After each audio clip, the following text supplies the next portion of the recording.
Alright, the final step is to assemble it back. Now we have replaced both the parts and both the U. Now we just need to put these two parts together, pass the bolt through it,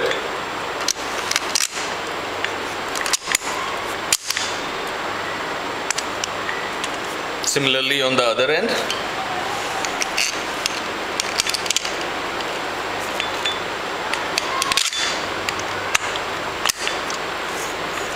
Now the only part left is putting the cap and the handle back here.